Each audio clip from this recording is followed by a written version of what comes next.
Question for you. Any idea which musical instrument makes this sound?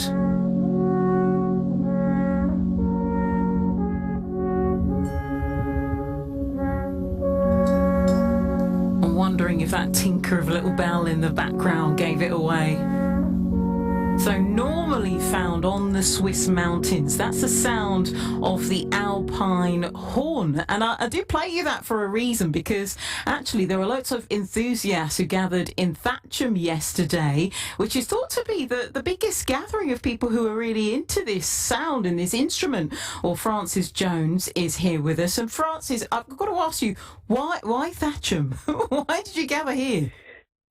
Well, Downe House School is just the most wonderful, idyllic location. It looks just like a Swiss monastery. In fact, it was a monastic building, and it's all whitewashed, and it's on lots of levels, and it's got cloisters. And a friend of mine teaches there and said, "Hey, come to our school. You'll sound wonderful as you play in our grounds." So that's why we went to Thatcham. Now, is this instrument kind of standardised? Do they all look the same? I mean, could you describe yours for us? Yes, they're about 12 feet long. They are standardised so that they can play in groups together, like you just heard. If they're all different lengths, they'll all produce different sounds. So it's about 12 foot long. It's one of them arrived in one piece on the top of a car, all wrapped up. The others tend to be in three pieces, so it's like carrying skis around, I suppose. But yeah, they're quite interesting to try and transport. But the Swiss people don't transport them particularly. They just have them all hanging on the wall and go out and play them to their Swiss mountain. So how did you get into all of this? Well, like actually most of the players who were there yesterday, I play the French horn. I'm an orchestral horn player and teacher.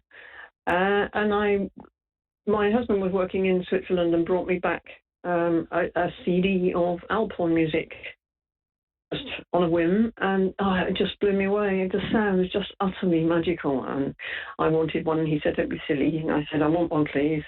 And eventually he bought me one for my big birthday, and then it was just standing there looking gorgeous, and my son said, "You need a website." So he made me a website through which I get invitations to play and teach all over the world. How fantastic. And as you teach, I'm just wondering about the age range of people who are picking this up. Mostly retired people. In Switzerland, certainly they have one, I'd say, hanging on the wall, and they haven't ever had time to have a go on it particularly, so they want to learn to play it in retirement. So it's quite a keen area of people who want to take it up then. But there are actually now a lot of youngsters, and there were some quite young people there. There was a 15-year-old there yesterday. And these are English French horn players or musical people here who've also fallen in love with the sound of the Alphorn, just like me. But there's never been an opportunity for people in England to play together. And I thought, right, I shall set up a play day and see how many people came. And we had 11 people came, and we had the most fabulous day playing Alphorn music. How fabulous. So did you have a set list of things that you were going to play together? How did the day work?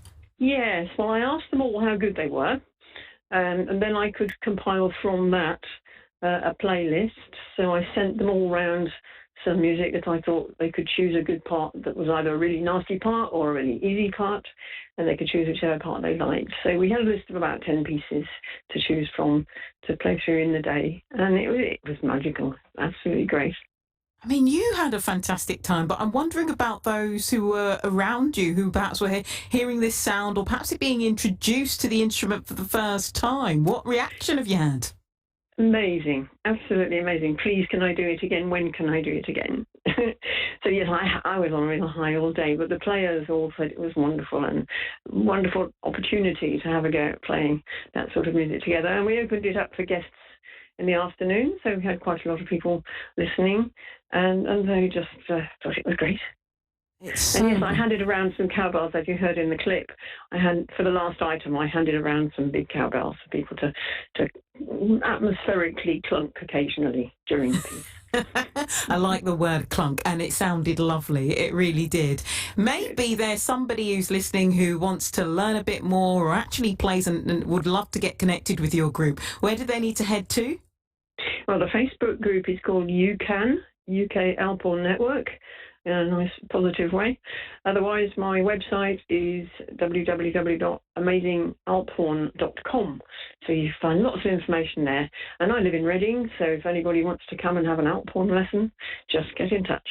It's been lovely to catch up with you, Frances. Frances Jones, who organised that event in Thatcham. By the way, if you would like to see a picture of the group who gathered together to have a go at this, if you check out the BBC website and put in Alphorn, I know it's just nothing you thought that you would be doing today at all, then it does come up, and there is just a fabulous picture, actually, of the group all gathered together on the lawn as they play some of that music.